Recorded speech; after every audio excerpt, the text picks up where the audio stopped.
bonjour, nous sommes ici en compagnie de Kenji et de Mouzaï, respectivement président et rédacteur de la structure Fragbox Gaming qui a ouvert ses portes il y a peu de temps. Donc on va peut-être commencer par toi Kenji, je vais te laisser gentiment te présenter et expliquer un petit peu quel est ton rôle au sein de la structure et au niveau de l'e-sport plus globalement. Okay. Alors bonjour, Kenji, je suis président, même si j'aime pas ce titre, au sein de Fragbox Gaming et puis un des responsables du cybercafé Fragbox à Lausanne. Au niveau e-sport, là on essaye de mettre en place une structure multigaming. On est en plein, on va dire, chantier, donc on est en train de mettre tout ça en place. C'est un projet qui va mettre du temps à voir le jour quand même. Donc on va essayer de faire les choses comme il faut, donc on va prendre notre temps. On va essayer aussi de s'entourer des meilleures personnes possibles, des joueurs, un staff. Donc voilà. En ce qui me concerne plus particulièrement, j'ai quand même on va dire un certain parcours au niveau e-sport, car j'étais déjà en 2006-2005, si je dis pas de bêtises, au sein de Fragbox. On avait créé aussi une équipe sur CS 1.6 et avec cette équipe-là, on avait participé à ESWC en 2006 à Paris-Bercy pour représenter la Suisse. Et d'ailleurs à l'époque, dans cette équipe, il y avait Maniac qui est actuellement chez LDLC. Il y avait qui encore? Il y avait Shinor, qui est le coach actuel de l'équipe Overwatch pour Lausanne eSport. Et par la suite, j'étais manager chez eCorp en tant que, on va dire, recruteur-manager, homme un petit peu à tout faire, couteau suisse, mais pour la section CSGO. Donc on a mis en place une équipe compétitive avec, à l'époque, il y avait des joueurs comme Metal, Wallax, Waneg, il y avait Nonic, BK, etc. Donc là actuellement l'équipe, après eCorp, donc ils sont passés chez WeSix et puis après WeSix, ils sont devenus Timara. Donc actuellement c'est une équipe, on peut dire semi-pro, donc rémunérée, donc l'évolution était plutôt positive. D'accord, merci pour cette explication et cette présentation. Kenji, peut-être on va passer à toi, Mouzaï, brièvement. Moi c'est Mouzaï, responsable com de la structure. J'ai pas vraiment eu de parcours e-sportif en termes de joueurs, vu que comme j'ai dit les jeux, à part League of Legends, où que je joue principalement pour le fun, en fait j'ai jamais vraiment fait de tryhard et d'entraînement pour arriver sur le niveau compétitif. Moi c'était plutôt au niveau de la rédaction, de la communication, ce genre de choses. Et d'ailleurs j'étais... c'est grâce à Kenji d'ailleurs que j'étais rentré à l'époque chez eCorp en tant que rédacteur, et en voyant justement déjà à l'époque le chantier qu'il y avait à faire, à force de tenter d'améliorer les choses, je suis passé rédacteur en chef que j'ai été pendant 1 an et demi, pas exactement 2 ans mais par là autour, où j'ai quitté un peu après Kenji parce que ça ne me correspondait absolument plus.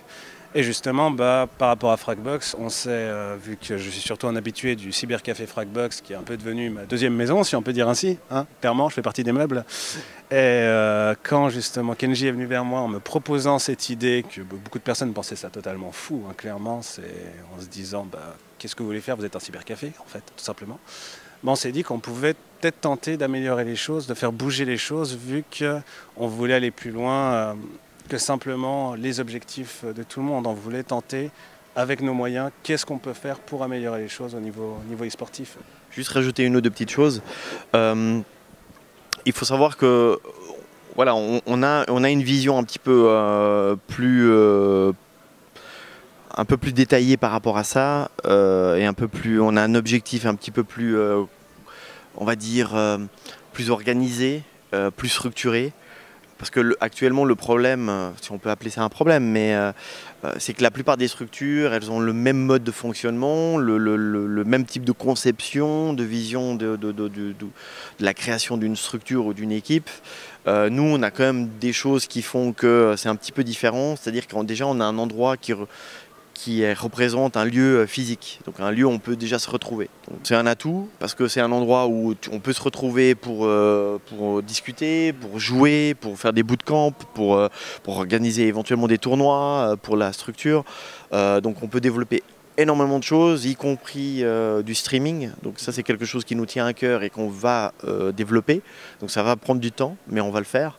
On veut développer aussi un peu ce qu'on est en train de faire là avec toi, avec Hugo derrière la caméra, avec Mouzaï et les futures personnes qui feront la partie de la structure. On veut vraiment développer ce côté un petit peu coverage des events, que ce soit une LAN, que ce soit comme l'a eu là il y a quelques mois en arrière, en 2017, l'IGS, etc.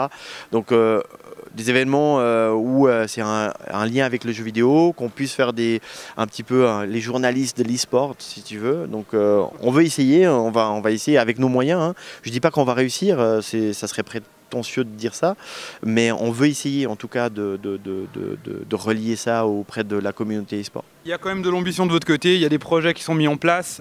Bon, on va peut-être effectivement freiner un petit peu sur le développement parce que de toute façon c'est une structure qui est jeune, qui est mise en place, donc il ne faut pas peut-être avoir trop d'attentes pour l'instant, mais c'est quelque chose qui dans le futur devrait se mettre en place et de manière assez efficace vu qu'il y a quand même un encadrement motivé et surtout la motivation qui compte je pense dans ce milieu-là.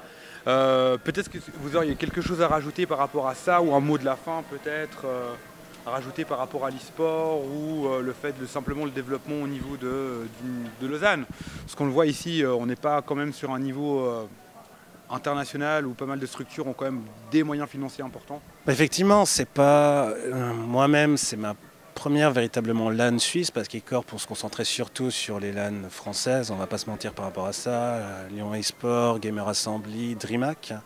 Mais c'est un endroit où il y a quand même pas mal de personnes qui fait ce qu'elle peut avec ses moyens. J'ai envie de dire, on a par exemple un problème par rapport, il y a eu du retard dans les différents jeux. Les techniciens sont tout de suite mis au travail pour améliorer les choses, pour tenter de faire avancer les choses dans la bonne humeur.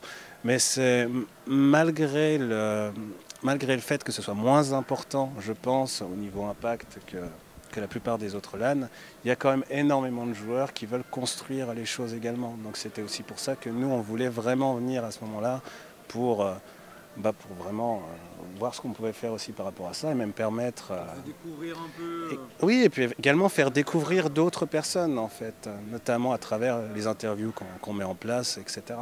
Vous pensiez que le fait de couvrir un peu ces événements, en dehors de simplement être acteur, on va parler du rapport structure-joueur. Vous pensez que le fait d'en parler un petit peu, c'est quelque chose de nouveau ici? Nouveau oui et non, parce que bon, il y a déjà l'association CSGTV qui fait un boulot extraordinaire, il faut quand même le reconnaître. Ils étaient là aussi, tout comme nous, depuis vendredi pour mettre en place leur matériel. Ils ont stream les compétitions, les différents tournois, les différentes finales qui ont lieu en ce moment même. Donc ils font un boulot extraordinaire. Nous on fait quand même plus la rédaction aussi. Là on fait aussi quelques petites interviews. Eux ils font plutôt le cast, etc. Donc on ne fait pas exactement la même chose, mais eux ils font déjà un peu ce que tu dis là. Nous on veut faire quelque chose qui peu de gens font malheureusement. On veut mettre l'accent là aussi, au-delà de mettre en place des équipes pour participer en tant qu'acteur vraiment à proprement dit, mais ça va prendre du temps parce qu'il faut déjà trouver des gens qui veulent faire partie de ce projet-là, des gens qui ont peut-être aussi le niveau aussi, donc, et la mentalité, l'état d'esprit, ça c'est important. Exactement. Donc voilà, pour répondre à ta question, voilà, on fait quelque chose que pas beaucoup de gens en ce moment font. Et puis on va essayer on se lance, là c'est notre premier event, donc on va essayer de le faire, on le fait là, on va essayer de le faire à la G4 aussi dans 2 semaines.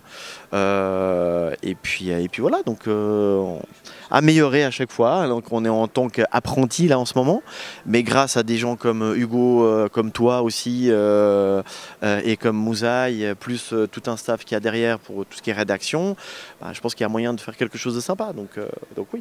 Vous aimeriez rajouter quelque chose? On a fait le tour gentiment. Je voulais juste remercier les gens de la Polylan qui nous ont permis aussi d'être là, qui nous ont mis à disposition les locaux, la connexion, etc. Malgré que c'était un week-end un petit peu compliqué pour eux déjà.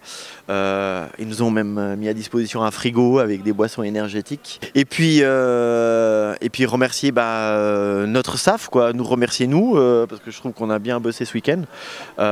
Et puis voilà, je trouve que c'était fun aussi. Et puis il faut pas oublier les gens qui nous aident aussi. Et puis y compris les acteurs, donc les joueurs eux-mêmes et les différentes structures qui nous ont apporté les finales étaient vraiment cool, c'était sympa. Tout comme Overwatch hier, c'était fun, donc c'était cool. Donc voilà. Bah écoutez, merci à vous deux, Kenji et Mouzaï. Donc c'était cette petite interview pour présenter un peu la structure Fragbox Gaming. Merci à vous et à très bientôt.